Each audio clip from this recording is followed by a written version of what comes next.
মনে হয় পুরো পুরো শুরু।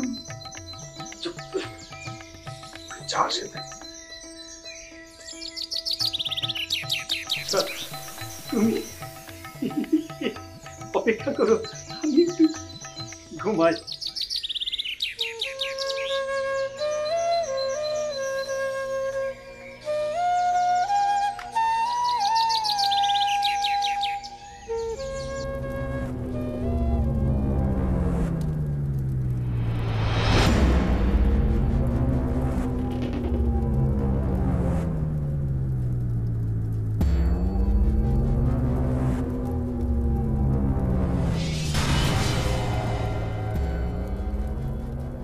এসো কালাজি, এসো।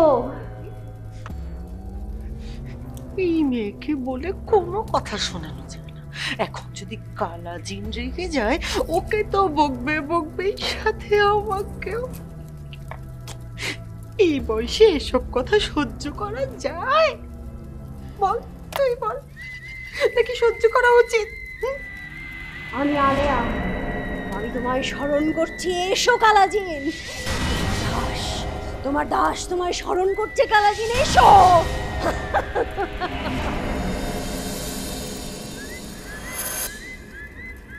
কেন বারবার আমাকে বিরক্ত করছো আলেয়া?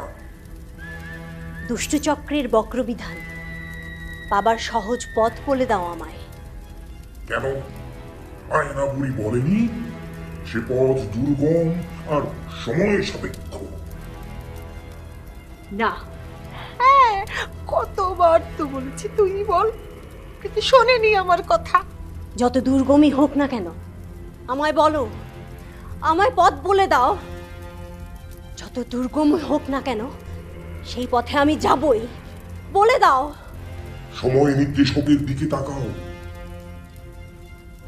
তোমার হাতে সময় নেই আলেয়া, শামশিরা পাথর হয়ে যাবে। সেজন্যই তো বলছি, আমায় বলে দাও। কসাইগিরির পাহাড় থেকে আমি নিজেই নিয়ে আসব সেই বিধান কিতাব। আয়না বুড়ি সবটা জানে না। দেখেছিস তো, আমি যে বলেছিলাম তো সত্যি হলো।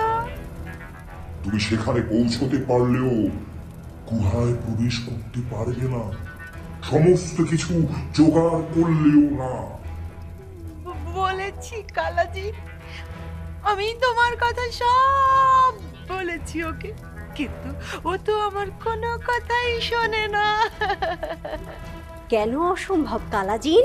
আমায় বলে দাও, কেন অসম্ভব, আমি জানতে চাই। সে এক আধার দেশ, সেই কসাইগিরি পাহাড়ে আছে ক্ষিপ্র বুদ্ধি শিয়াল, তার কাছে আছে বিধান পুঁথি। আমি তোমায় বলছি, আমি পারবো, আমি পারবো কালাজিন, বলে দাও। বিরক্ত করো না আলেয়া, তার থেকে কিতাব আনা অত সহজ কাজ নয়। কিন্তু সেই কিতাবে তো লেখা আছে আমার বোন আন্তারার জন্ম বৃত্তান্ত।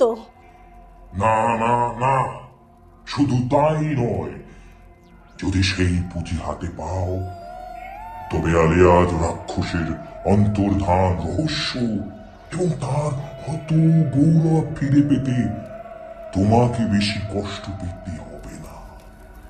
কিন্তু অত সময়ও হাতে নেই তোমার, সে আশা ত্যাগ করো।